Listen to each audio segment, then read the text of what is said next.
तो जैसा कि लास्ट एपिसोड में हमने देखा था कि हानली कैपिटल से सीधे युआनो सिटी पहुंच गया, जहां पर उसे पता चलता है कि जैंग की बॉडी पर किसी इवल सोल ने कब्जा किया है। तो हानली ने उस बंदे के साथ फाइट की, मगर वो हानली को अपना ट्रेजर देने के लिए तैयार हो गया था ताकि बदले में हानली उसे बख्श दे। मगर ट्रेजर तो बस एक बहाना था। उसने हानली को एक ऐसी जगह भेज दिया जहाँ पर एक बहुत ही खतरनाक मेंटिस डीमन थी। तो हानली उससे जान छुड़ाकर जैसे तैसे वापिस भाग निकला और वापिस आते ही उसने उस बंदे पर जानलेवा अटैक कर दिए। लेकिन फिर अपने आखिरी वक्त में उस बंदे ने अपनी रियल पहचान और ट्रेजर के बारे में हानली को बता दिया और फिर उसकी सोल डिस्ट्रॉय होने के बाद हानली अपने दोस्त जैंग को लेकर येलो मैपल वैली वापिस आ जाता है। मगर यहाँ उसे पता चला कि बैटल में उसके फैक्शन की हार हो चुकी है और अब इन्हें अगर कोई बचा सकता है तो वो है सुप्रीम एल्डर लिनहो।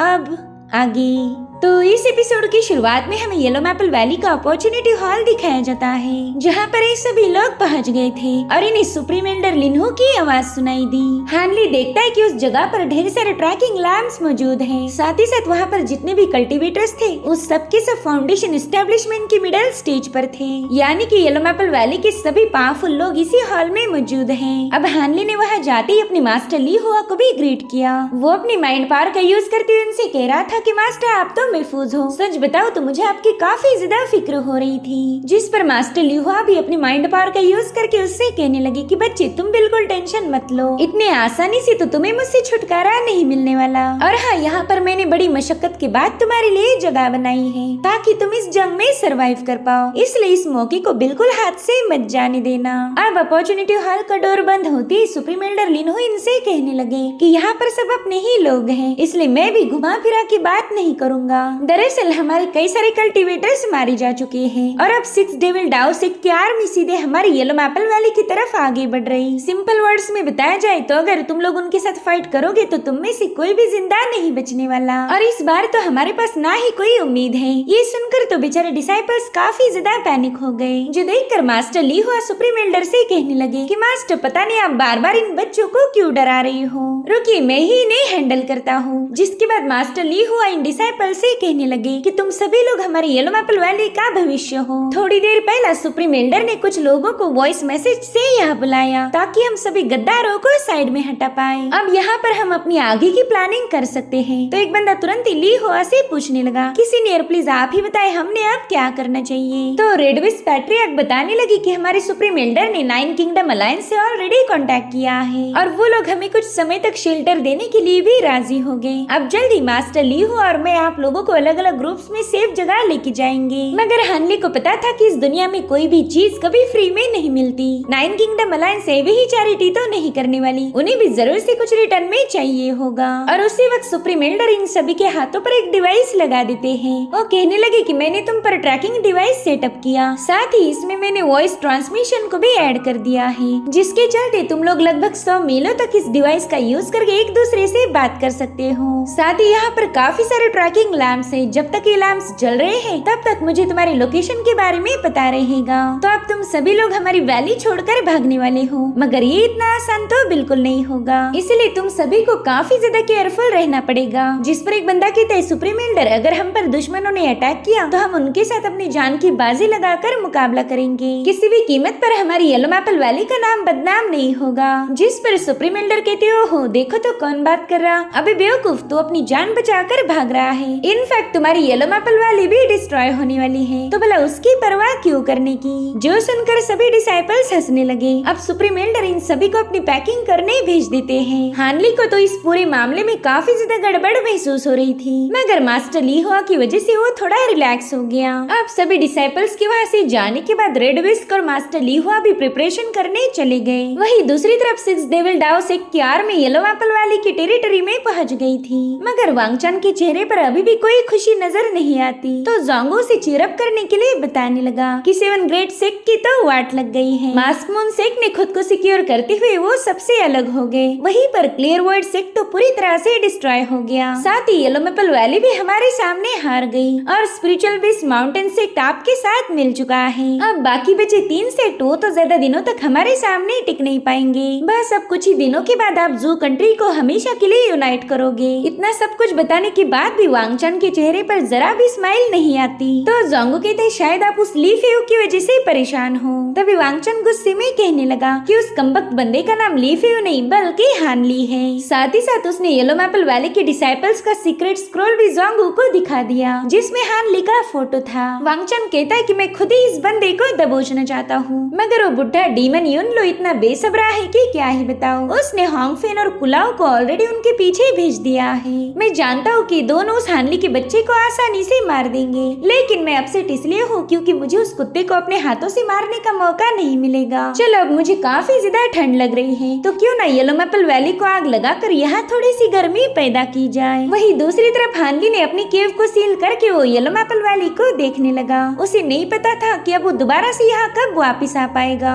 और तभी उसे रेड विस्क का पैगाम मिलता है। वो बताने लगी कि डीमन सेक की आर्मी हमारी उम्मीद से भी ज्यादा जल्दी यहाँ पर आ चुकी है, तो हमें अब जल्दी से निकलना होगा। तो हानली तुरंत ही अपनी विंड बोट में सवार होकर अपॉर्चुनिटी हॉल के सामने पहुँच गया। साथ ही वो जाते ही रेड विस्क को जैंग के साथ भी इंट्रोड्यूस करता है। वो कहने लगा कि ये मेरा सर्वेंट है, तो मैं इसे भी मेरे साथ ले जाना चाहता हूँ, जिसके लिए रेड विस्क भी अग्री हो गई। मगर हानली देखता है कि वहाँ पर तो मास्टर ली हुआ मौजूद ही नहीं है। तो रेड विस्क उसे बताती है कि मास्टर ली हुआ दूसरे ग्रुप को फॉलो करेंगे। अगर हम एक साथ एक बड़े ग्रुप में जाएंगे तो दुश्मनों का ध्यान हम पर जा सकता है। अब रेड विस्क उन सभी डिसाइपल्स को बताने लगी कि ये जर्नी मुश्किलों से भरी होने वाली है। अगर गलती से भी हमारा डीमन आर्मी से आमना सामना हुआ तो हमें उनके साथ फाइट नहीं करनी है, बस हमारे डिसाइडेड लोकेशन पर पहुंचना ही हमारी प्रायोरिटी होगी। अब वहाँ पर एक फ्लाइंग कैरेज आ जाती है जिसमें सवार होकर इन लोगों ने अपना सफर शुरू कर दिया। सफर के दौरान रेड विस्क हानली को बताती है कि स्पिरिचुअल बीस्ट ने हमारे साथ धोखेबाजी की। अगर हमें पता होता कि वो लोग दुश्मनों के साथ मिले हैं तो शायद इस जंग में हमारी जीत हो सकती थी। जिस पर हानली कहता है सीनियर मैंने ऑलरेडी इसके बारे में पता कर लिया था कि स्पिरिचुअल बीस्ट माउंटेन के लोग डीमन सेक के लिए काम करते हैं। साथ ही मैंने सेक लीडर जोंग को भी इसकी खबर दी थी। इतना ही नहीं, मैंने तो मास्टर ली हुआ को भी वार्निंग का मैसेज भेजा। क्या आप लोगों को मेरा पैगाम मिला नहीं था? जिस पर रेड विस्क पैट्रियार्क जवाब देते हुए कहने लगी कि हमें तुम्हारा कोई पैगाम नहीं मिला। तो हानली भी समझ गया कि शायद उस मैसेज को किसी ने डिस्ट्रॉय किया होगा। वो कहता है खैर जो हो गया सो हो गया, अब हम कहानी को बदल नहीं सकते। जिस पर रेड विस्क कहती है हानली वाकई तुम काफी ज्यादा स्पेशल हो, शायद इसी वजह से तुम्हारे मास्टर ली हुआ तुमसे इतना प्यार करते हैं। काश मेरी डोंगशान भी तुम्हारे जैसी होती, मगर वो लड़की तो काफी ज्यादा जिद्दी निकली, पता नहीं वो फिलहाल किस हालत में होगी। तभी हानली कहते सीनियर मुझे ऐसा लग रहा है कि यहाँ पर कुछ गड़बड़ी है। अगर हम पर डीमन आर्मी ने अटैक कर दिया तो क्या आपके पास कोई बैकअप प्लान है? तो रेड विस्क हानली को एक मैजिक ट्रेजर शो करती है जिसका नाम था स्टोम बैनर। वह ये ट्रेजर इस जहाज को पूरी तरह से इनविजिबल बना सकता था। वहीं दूसरी तरफ मास्टर ली हुआ अपनी स्पिरिचुअल बीस्ट पर सवार होकर वैली में पहुंच गए। वहां जाते ही उन्हें सीनियर वान से पता चला कि सीनियर रेड विस्क को कुछ डिसाइपल्स को लेकर आगे भेज दिया गया है और ये ऑर्डर स्पेशली सुप्रीम एल्डर ने दिया था। मगर सीनियर ली हुआ काफी ज्यादा पैनिक हो गए। वो सीनियर वान ही से कहते हैं कि तुम डिसाइपल्स को लेकर आगे निकल जाओ, रास्ते में हमारी मुलाकात होगी। जिसके बाद मास्टर ली हुआ सीधे सुप्रीम एल्डर लिनहो से मिलने चले गए। वहाँ पर लिनहो उन्हें अपनी स्पेशल चाय पिलाना चाहते थे, मगर मास्टर ली हुआ कहते कि मेरे पास चाय पीने के लिए वक्त नहीं है। और उसी वक्त उनकी नजर एक पंखुड़ी पर गई, जिसे देखते ही मास्टर ली हुआ काफी ज्यादा पैनिक हो जाते हैं। वो सुप्रीम एल्डर लिनहो से पूछने लगे कि क्या वो बंदा यहाँ आया था? जिस पर लिनहो कहते कि ली हुआ तुम काफी ज्यादा स्मार्ट हो, इसलिए ये सवाल पूछने का कोई फायदा नहीं। वल ये दोनों किस बंदे के बारे में बात कर रहे हैं ये हमें थोड़ी ही देर में पता चल जाएगा।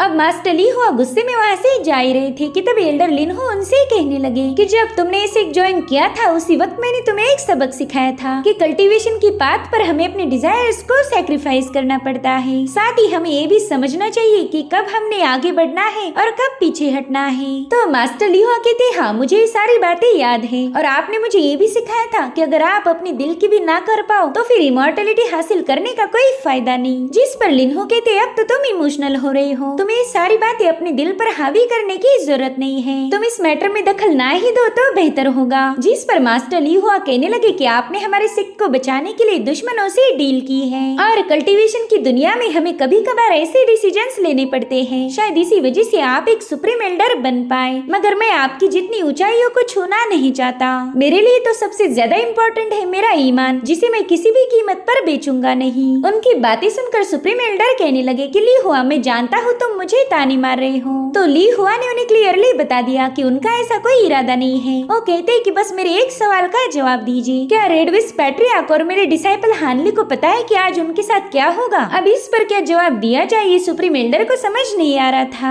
वो कहते ना फिलहाल तो उन्हें इस बारे में कुछ पता नहीं। तो मास्टर लियो कहते ठीक है, मैं अभी उनके पास जा रहा हूँ। अगर रेड विस्क आपकी डील के लिए अग्री हो गई तो मैं हानली को लेकर कहीं दूर चला जाऊंगा। आज के बाद आप कभी मेरी शक्ल नहीं देख पाओगे। ये सुनकर सुप्रीम एल्डर लिनहुआ उन पर भड़क गए। वो लिहुआ को रोकने की कोशिश करते हैं मगर लिहुआ उनकी एक नहीं सुनते। उन्होंने सुप्रीम एल्डर के खिलाफ जाने का फैसला लिया था जिस पर वो कायम रहेंगे। वही दूसरी तरफ हानली को लग रहा था कि यहाँ पर कुछ ज्यादा ही खामोशी है जो कि बिल्कुल ही फेक लग रही थी। यही सेम फीलिंग रेड विस्क को भी आने लगी। तो सभी डिसाइपल्स को केयरफुल रहने के लिए बता देती है और तभी इनकी बोट पर डिमोनिक सेक्ट की स्पेशल फायर टेक्निक से अटैक हो गया। इस अटैक में येलो मैपल वैली के कई सारे डिसाइपल्स मारे गए थे। तो रेड विस्क ने तुरंत ही उस कैरेज के आसपास एक बहुत ही पावरफुल शील्ड बना ली। साथ ही सभी डिसाइपल्स अपनी पावर्स का यूज करते हुए शील्ड को प्रोटेक्ट करने लगे। मगर डिमोनिक सेक्ट के मुसलसल अटैक के सामने ये लोग कमजोर पड़ गए। अब थोड़ी देर में अटैक्स के बंद होती रेड विस्क ने सभी डिसाइपल्स को वहाँ से स्प्लिट होकर भागने की ऑर्डर दी। मगर तभी वो देखती कि उनकी कैरेज को तो डिमोनिक सेक्ट ने चारों ओर से घेर लिया है। वेल इस आर्मी को लीड कर रहे थे होंगफेन और कुलाऊ। होंगफेन हंसते हुए कुलाऊ को बताने लगी कि शायद यही रेड विस्क पैट्रियार्क है। मुझे तो लगा था कि ये काफी ज्यादा खूबसूरत होगी मगर ये तो ना ही खूबसूरत है और ना ही जवान। पता नहीं हमारे पैट्रियार्क युनलो इस पे इतना क्यों मरते हैं। उन्हें तो इससे 1000 गुना ज्यादा खूबसूरत लड़की मिल सकती है मगर उनकी सुई तो इसी बुढ़िया पर अटकी हुई है। जो सुनते ही रेड विस्क ने उस पर तुरंत ही अटैक कर दिया मगर कुलाऊ उसे डिस्ट्रॉय करते हुए कहने लगा कि तुम तो हद से ज्यादा बदतमीज हो। हम तुमसे आराम से बात कर रहे हैं और तुम हो कि हमारे खिलाफ किलिंग मूव का यूज कर रही। इधर हानली समझ गया था कि ये दोनों भी कोर फॉर्मेशन स्टेज के पावरफुल कल्टीवेटर्स हैं, यानी कि अगर वो चाहे तो भी इनका मुकाबला नहीं कर सकता। इधर रेड विस्क को कुलाऊ की बॉडी पर एल्डर फुयुन का सेंट महसूस हो रहा था,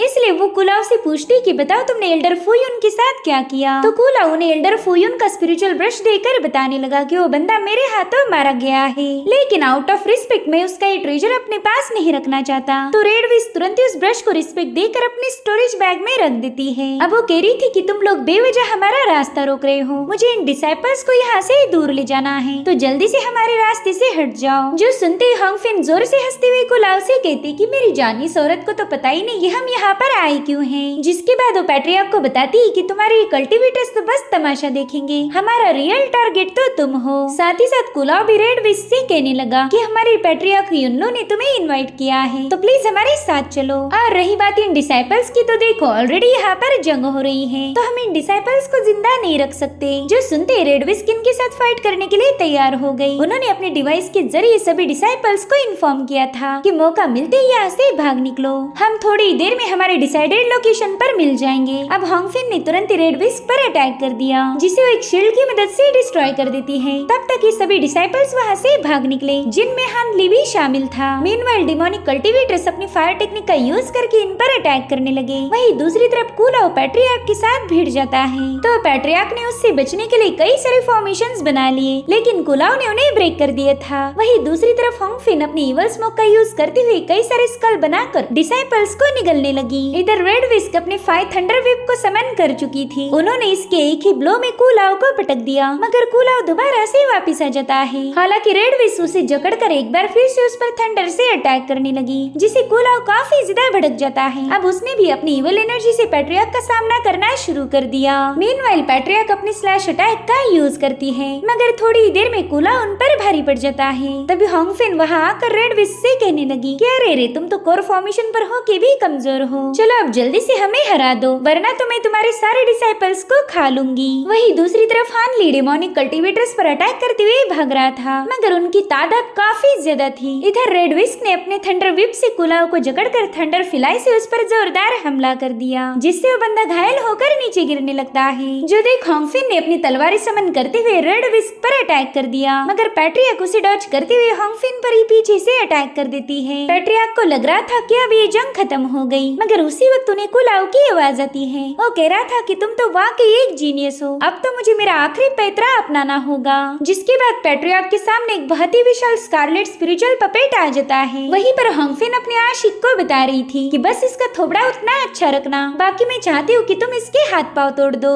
जिसके बाद तुरंत ही डिसाइपल्स के पीछे चली गई। इधर वो पपेट पैट्रियार्क पर अटैक करने के लिए आगे बढ़ा तो वो साइड में हटते हुए अपने कैरेज से उस पपेट पर काउंटर अटैक कर देती है। वो कैरेज उसे काफी पीछे ढकेल रही थी मगर थोड़ी देर में वो पपेट पपेट अपने कंट्रोल को वापस से गेन करते हुए इस जहाज को ब्रेक कर देता है। ये सब देखकर तो हानली को पैट्रियार्क की काफी ज्यादा फिक्र होने लगी, मगर वो चाहकर भी उनकी मदद नहीं कर सकता था। साथ ही साथ डिमोनिक कल्टीवेटर्स हाथ धो के उनके पीछे पड़े हुए थे, तो हानली उन पर एनर्जी ब्लास्ट करते हुए वहाँ से आगे बढ़ने लगा। इधर पैट्रियार्क उस पपेट के सारे अटैक को डॉज करते हुए कूलाओ पर हमला कर देती है। इनफैक्ट उन्होंने 1000 सोर्ड फॉर्मेशन भी बना लिया था, जो कि हद से ज्यादा पावरफुल है। कूलाओ तो पैट्रियार्क की पावर्स देखकर ही हैरान हो गया। हालांकि उसकी शील्ड और पपेट की मदद से पैट्रियार्क उसे मार नहीं पा रही थी, तो पैट्रियार्क ने कई सारी चेन्स को समन करते हुए इस पपेट को जकड़ लिया। इधर हॉन्गफिन ने हानली के साथ भाग रहे ऑलमोस्ट सभी डिसाइपल्स को खत्म कर दिया था, जिसके चलते हानली को भी उम्मीद नहीं थी कि वो इस ईवल औरत के सामने टिक पाएगा। वहीं दूसरी तरफ हम देख पाते हैं कि पैट्रियार्क ने कूलाओ के पपेट के साथ साथ उसे भी बांध दिया है। उनके थंडर अटैक की वजह से वो घायल हो गया था और उसी वक्त हानली को पैट्रियार्क का मैसेज मिलता है। वो कह रही थी कि मैं बस यहाँ तक ही तुम्हें प्रोटेक्ट कर सकती हूँ, मैं अब इन दोनों को यहाँ पर होल्ड करूंगी, तब तक तुम जितनों को भी बचा पाओ उतना काफी है। बस अब कभी दोबारा से येलो मैपल वैली मत जाना। तो हानली भी भारी दिल से अपने 4-5 डिसाइपल्स को लेकर वहाँ से भाग निकला, मगर हॉन्गफिन किसी को जिंदा नहीं छोड़ना चाहती थी, इसलिए उसने अपने और कुछ कल्टीवेटर्स इनके पीछे लगा दिए। इधर हानली अपने साथ कुछ डिसाइपल्स लेकर उसी लोकेशन पर पहुंच गया था जहाँ पर एल्डर लिंगहू ने इन्हें जाने के लिए बोला है। हानली सोच रहा था कि हम इतनी खामोशी से अपनी बोट से गुजर रहे थे, मगर फिर भी डिमोनिक सेक्ट ने हमें ट्रेस कर लिया, ये कोई इत्तेफाक तो नहीं हो सकता।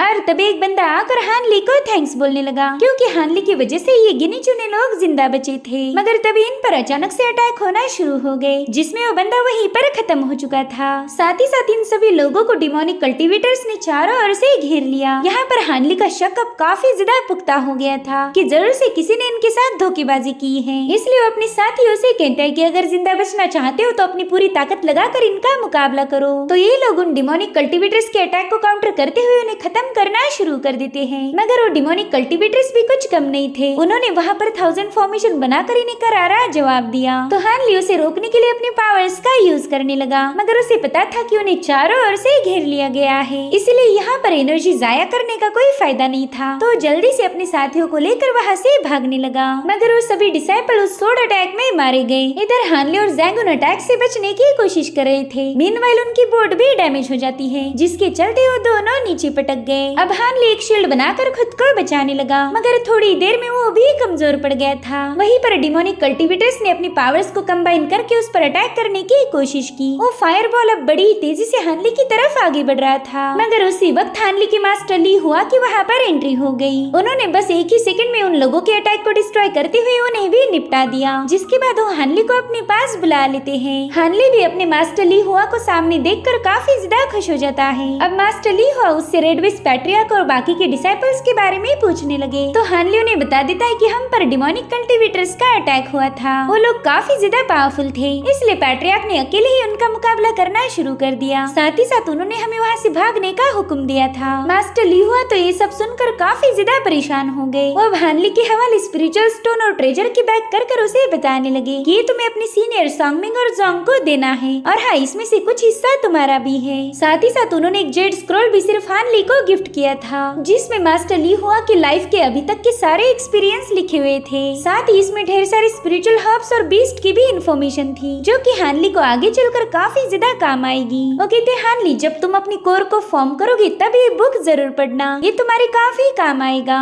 मगर हानली को ये सब बिल्कुल अच्छा नहीं लग रहा था, तो वो उनका शुक्रिया अदा करते हुए कहने लगा कि सीनियर, ये स्टोरेज बैग आप अपने हाथों से सीनियर्स को दे देना। दरअसल हानली समझ गया था कि मास्टर ली हुआ उससे अलविदा बोल रहे हैं, और वो नहीं चाहते थे कि हानली को इसके बारे में पता चले। मगर हानली काफी ज्यादा स्मार्ट है, इसलिए मास्टर ली हुआ को उसे और ज्यादा कन्विंस करना पड़ा। वो कहते, बच्चे तुम्हें क्या लगा मैं तुम्हें छोड़कर जा रहा हूँ? अरे मैं तो बस तुम्हें ट्रैवलिंग का खर्चा दे रहा हूँ, ऑफ कोर्स मैं वापिस आऊंगा। भाई इतनी जल्दी तो तुम्हारा अपने मास्टर से पीछा नहीं छूटने वाला। देखो अब आगे की बैटल कोर फॉर्मेशन स्टेज के लोगों में होने वाली है, जिसमें तुम्हारा कोई काम नहीं, तो जाओ जाकर अपने दोस्तों को ढूंढकर अंडरग्राउंड हो जाओ। बस एक बार तुम जू कंट्री से बाहर चले गए, फिर डिमोनिक कल्टीवेटर्स तुम्हारा कुछ भी बिगाड़ नहीं सकते, और फिर मैं भी पैट्रियार्क को लेकर तुम्हारे पास वापिस आ जाऊंगा, इसलिए तुम मेरी फिक्र बिल्कुल मत करो। जिस पर हानली कहते हैं, मास्टर क्या आपका पैट्रियार्क के पास वापिस जाना जरूरी है? दरअसल उन लोगों के पास पैट्रियार्क को मारने के लिए कई सारे चांस थे, मगर फिर भी उन लोगों ने उन पर जानलेवा अटैक नहीं किया, वो तो बस उन्हें अपने साथ ले जाना चाहते हैं। तो प्लीज आप मेरे साथ चले, और अगर फिर भी आपको उनकी मदद करने जाना है तो मुझे भी अपने साथ ले चले, क्योंकि मैं आपको बिल्कुल भी खोना नहीं नहीं चाहता। ये सुनकर तो मास्टर ली हुआ को काफी ज्यादा अच्छा लग रहा था। ये दोनों भी मास्टर और डिसाइपल एक दूसरे की हद से ज्यादा फिक्र करते थे। तो मास्टर कहते कि ना तुम मेरे साथ नहीं आओगे, हानली तुम काफी स्मार्ट बंदे हो, तुम अपने पावर्स को हाइड करना भी जानते हो और आगे चलकर तुम कल्टीवेशन में मुझसे भी आगे जाने वाले हो। ये बात मैं तुम्हें लिख के भी दे सकता हूँ। और सच बताओ तो मैं भी तुम्हारे साथ आना चाहता हूँ, लेकिन मैं पैट्रिया को अकेला नहीं छोड़ सकता। जब तुम थोड़े और बड़े हो जाओगे तब शायद तुम्हें समझ आएगा कि मैंने ऐसा क्यों किया था। दरअसल मैं अपनी लाइफ में कोई भी रिग्रेट रखना नहीं चाहता।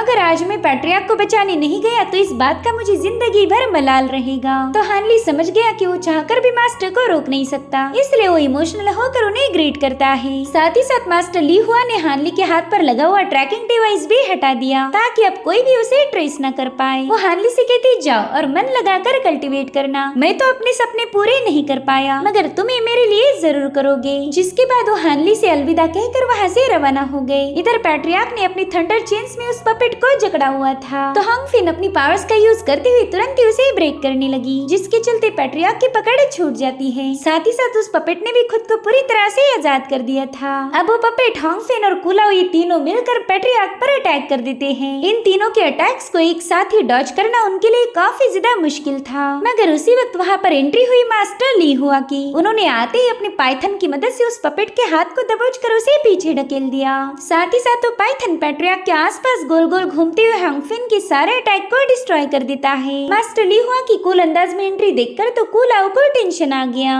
उसी वक्त हॉन्ग फिन के इशारे पर उनके कल्टीवेटर्स ने मास्टर ली हुआ के पाइथन पर हजारों तलवारों से हमले करना शुरू कर दिए। इधर पैट्रियार्क मास्टर ली हुआ से पूछने लगी कि तुम यहाँ पर क्यों आए हो और क्या हानली की तुमसे मुलाकात हुई थी। जिस पर ली हुआ कहते कि अरे आप उस हानली का बिल्कुल टेंशन नहीं लो, मैंने तो आपको पहले ही बताया था कि हानली इतनी जल्दी मरने वालों में से बिल्कुल नहीं है। जो सुनकर ही पैट्रियार्क की हंसी छूट गई। उतने में ही वो पपेट पाइथन पर मुसलसल पंचेस हिट करना शुरू कर देता है मगर ली हुआ का पाइथन इतना कमजोर नहीं जो आसानी से बिखर जाए। वहीं पर मास्टर ली हुआ पैट्रियार्क को एक स्पिरिचुअल पिल दे देते हैं ताकि वो अपनी इंजरीज को हील कर पाए। उस पिल को देखते ही पैट्रियार्क कहने लगी कि शायद ये तुमने अपने दोस्त वांग से खरीदी होगी। क्या तुम्हें याद है इसी पिल की कीमत को लेकर तुम दोनों में लड़ाई हुई थी? तो कहते हाँ ना, वो बंदा हमेशा मुझे चूना लगाता है। सच बताओ तो इस पिल को खाते वक्त मुझे ऐसा लग रहा है कि मानो मैं कोई दवाई नहीं बल्कि पैसे खा रहा हूँ। ये सुनकर तो पैट्रियार्क काफी ज्यादा हंसने लगती है। मास्टर ली हुआ कि वहाँ आने से वो थोड़ी सी रिलैक्स हो गई थी। अब इन दोनों ने जल्दी से उन पिल्स को कंज्यूम किया जिससे इनकी पावर्स काफी हद तक बढ़ गई थी। जिसके बाद ये दोनों भी अपने ओपोनेंट के सामने आ गए। मास्टर ली हुआ कह रहे थे कि तुम इतने सारे होकर भी मेरी सीनियर को हरा नहीं पाए, इससे तो ये बात साबित होती है कि तुम सब के सब लूजर हो। वहीं पर हॉन्ग फिन कह रही थी कि अच्छा हुआ तुम इसका साथ देने यहाँ चले आए, अब तो तुम्हें खत्म करके मुझे और ज्यादा मजा आएगा।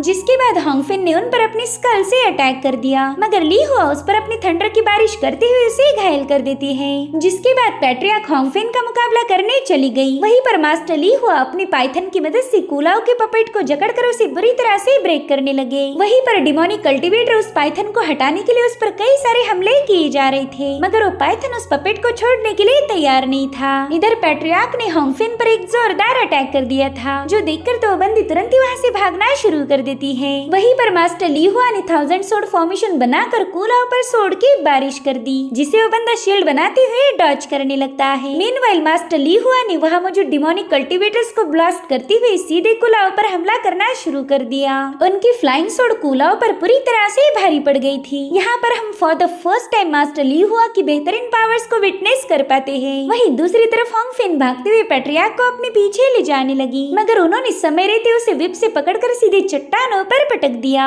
उस थंडर विप के अटैक से हॉन्ग फिन बुरी तरह से तड़पने लगती है। इधर मास्टर ली हुआ का स्पिरिचुअल पाइथन उस पपेट को डिस्ट्रॉय करने की कोशिश में लगा हुआ था मगर वो पपेट तुरंत ही उसके मुंह पर एक पंच मार के उसे दूर ढकेल देता है। इधर कुलाओ भी मास्टर ली हुआ से मार खा के थक गया था। वो कहता ली हुआ मैंने कभी तेरा जिक्र भी नहीं सुना था मगर तू तो काफी ज्यादा पावरफुल निकला। जिस पर मास्टर ली हुआ जवाब देते हुए कहने लगी कि मुझे खुद की तारीफें करवाना बिल्कुल अच्छा नहीं लगता और ना ही मैं कभी शो ऑफ करता हूँ। तभी हॉन्ग फिन कुलाओ से कहने लगी कि मेरी जान प्लीज उस बुढ़ी को खत्म करने में मेरी मदद करो वरना पूरी जिंदगी तुम्हें अकेले ही गुजारनी पड़ेगी। जिस पर कुलाओ जवाब देते हुए कहने लगा कि जाने मन अभी तक ये कंफर्म नहीं हुआ कि हम में से किसकी मौत होगी। मुझे तो ऐसा लग रहा है कि जल्दी तुम्हारी मांग सुनी होने वाली है क्योंकि ये ली हुआ मुझे जिंदा नहीं छोड़ेगा। और अब मास्टर ली हुआ और कुलाओ एक बार फिर से भिड़ जाते हैं और उसी वक्त उन्हें कुछ आवाजें आने लगी। दरअसल डिमोनिक आर्मी ने ये येलो मैपल वैली के डिफेंस फॉर्मेशन पर चारों ओर से हमले करना शुरू कर दिए थे।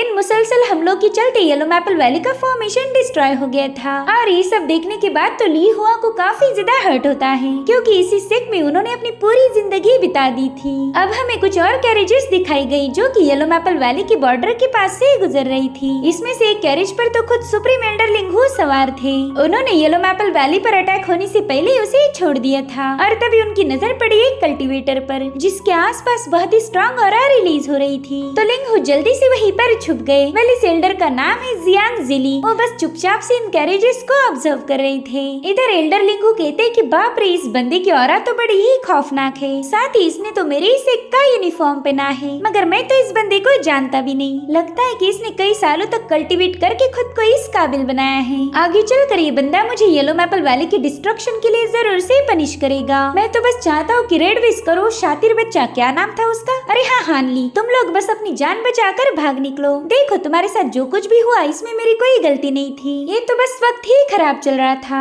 अब जितनी जल्दी तुम ये बात समझ जाओगे उतने ही ज्यादा साल जिंदा रहोगे। खैर अब मैंने भी जल्दी से यहाँ से भागना चाहिए। वही दूसरी तरफ हमें डीमन सेक की कई सारे बैटलशिप दिखाई गई, जिसमें से एक पर डीमन पैट्रियार्क यूनलो भी सवार था। वो डोंगशन से कहता है कि तुम्हारी रिक्वेस्ट को एक्सेप्ट करके मैंने येलो मैपल वैली के लोगों को भागने का मौका दिया था, मगर तुम तो अभी भी मुझसे नाराज हो। जिस पर डोंगशन कहती कि आपने उन पर स्नेक अटैक करवाए जिसमें कई सारे डिसाइपल्स तो मारे गए। अब कभी भी येलो मैपल वैली दोबारा से फ्लरिश नहीं करेगी। जिस पर वांगचन कह रहा था कि वैसे भी येलो मैपल वैली का खुद का कोई वजूद नहीं था और ऐसी चीजें एक ना एक दिन जरूर से डिस्ट्रॉय हो जाती है। साथ ही साथ यूनलो को बधाई भी देने लगा। वो कह रहा था कि पैट्रियार्क फाइनली आपने येलो मैपल वैली को डिस्ट्रॉय कर दिया। साथ ही साथ आपको थोड़ी देर में एक और गुड न्यूज भी मिल जाएगी। मुझे पूरा यकीन है कि कूला और हांगफिन अपने दिए हुए मिशन को पूरा करेंगे। तो डीमन यूनलो कहता है कि वांगचान प्लीज मुझे मस्का मत मारो, मैं जानता हूँ कि तुम उस बंदे हानली को खत्म करना चाहते हो और मैं तुमसे वादा करता हूँ कि वो हानली हमारे हाथ से जिंदा बच के नहीं जा सकता।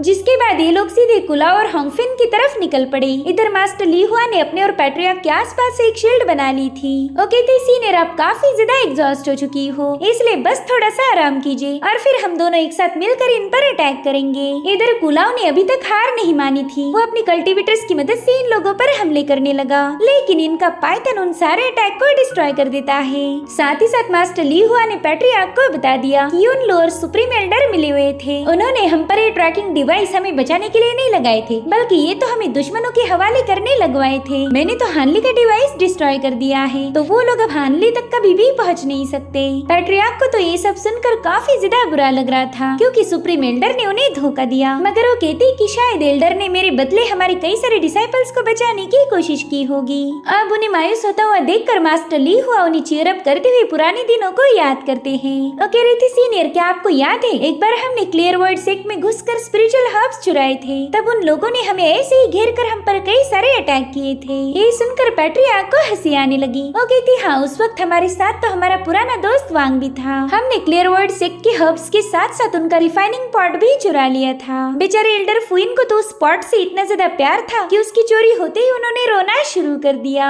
मैंने तो कुछ अफवाहें ऐसी भी सुनी कि फुइन उस पॉट की याद में पूरी तरह से डिप्रेशन में चले गए हैं। ये सुनकर एल्डर ली हुआ काफी ज्यादा हंसने लगे। वो कहते हैं कि फुइन तो हमेशा मेरे साथ बेट लगाया करता है ताकि मुझे लूट पाए। तभी पैट्रियार्क ने मास्टर फुइन का स्पिरिचुअल ब्रश ली हुआ को सौंप दिया। वो कहती है कि तुम दोनों काफी अच्छे दोस्त थे, इसलिए तुम इस स्पिरिचुअल ब्रश को उनकी याद समझकर रख लेना। मास्टर ली हुआ को तो एल्डर फुइन की मौत से बहुत ज्यादा दुख हुआ। वो कहते हैं कि अब तो मैं अपने दोस्त का एहसान भी चुका नहीं पाऊंगा। इधर मास्टर ली हुआ का पाइथन दुश्मनों के सारे अटैक को डिस्ट्रॉय करते हुए उन पर एक जोरदार एनर्जी ब्लास्ट कर देता है। वहीं पर मास्टर ली हुआ बस पैट्रियार्क को प्यार से देख रहे थे। वो कहते सीनियर यहाँ पर कुछ ज्यादा ही शोर है, तो मैं एक बात ओपन करता हूँ, चलो अब यहाँ से घर जाने का वक्त हो चुका है। तो पैट्रियार्क भी इसके लिए राजी हो गई। वो कहती हाँ मैं तुम्हारे साथ घर वापस जाना चाहती हूँ। अब ये दोनों वहाँ से निकल पड़े। उन्होंने अपने पावर्स को भी एक्टिवेट किया था और फिर वहाँ पर पपेट सॉन्गफिन कूला और इन दोनों के दरमियान एक जबरदस्त क्लैश हो जाता है। वहीं दूसरी तरफ हम हान ली को देख पाते हैं। वो होंगफिन के रेड स्मोक के अटैक से बुरी तरह से घायल हो गया था, जिसके चलते उसे चक्कर आने लगे। उसे अपने सामने 2 लोग नजर आ रहे थे, मगर उसी वक्त हानली बेहोश होकर नीचे गिर गया। हानली और जैंग सीधा एक रिवर में जाकर गिर गए थे और फिर अगले सीन में हम देख पाते हैं कि हानली को होश आ चुका है। उसने तो आंखें खोलते ही सबसे पहले अपने खंजर को बाहर निकाल लिया, मगर वो देखता है कि वहाँ पर उसके दुश्मन नहीं बल्कि दोस्त थे। सॉन्गफिन कह रहा था कि चलो ऊपर वाले का शुक्र है कि तुम्हें होश आ गया, और हाँ इसमें मेरा शुक्रिया अदा करने की जरूरत नहीं, क्योंकि तुम्हारा इलाज मैंने नहीं बल्कि जोंग ने किया है। वैसे तुम दोनों यहाँ पर अकेले अकेले क्या करने आए थे? और हाँ ये बंदा कौन है? जब से हम मिले हैं इसने हमारे साथ जरा भी हंसकर बात नहीं की, ये तो बस तुम्हें गार्ड करने में लगा हुआ था। तब तक जोंग भी वहाँ पर आ जाती है। हानली इन दोनों को जिंदा देखकर काफी ज्यादा खुश हो गया, जिसके बाद हानली उन लोगों के साथ क्या क्या हुआ था ये सब इन लोगों को बता देता है। सॉन्गमिंग तो इन डिमोनिक कल्टिवेटर्स पर काफी ज्यादा भड़का हुआ था, मगर फिलहाल वो खुद ही इतना घायल था कि किसी के साथ फाइट करना उसके लिए बिल्कुल भी पॉसिबल नहीं था। जोंग कहती कि हमारी येलो मैपल वैली तो डिस्ट्रॉय हो गई और डीमन सेक्ट के लोग हमारे बचे हुए डिसाइपल्स को जगह जगह ढूंढ रहे हैं। अब हमारे पास तो कोई घर भी नहीं रहा जहाँ जाकर हम सेटल हो जाए। उसी वक्त हानली को ये भी पता चला कि वो 3 दिनों तक बेहोश था, तो घबराते हुए इन लोगों से मास्टर ली हुआ और रेड विस्क के बारे में पूछने लगा, मगर जोंग और सॉन्गमिंग के पास तो उनकी कोई खबर ही नहीं थी, जिसके चलते हानली अब और ज्यादा पैनिक हो गया। वो कह रहा था कि जब मैं मास्टर से मिला था उस वक्त तो डिमोनिक फैक्शन के लोगों के साथ अकेले ही फाइट करने गए। मुझे डर लग रहा है कि कहीं उनके साथ कुछ बुरा ना हो जाए। और इसी के साथ ये एपिसोड यहीं पर एंड हो जाता है। Thank you so much for watching. Bye bye, take care.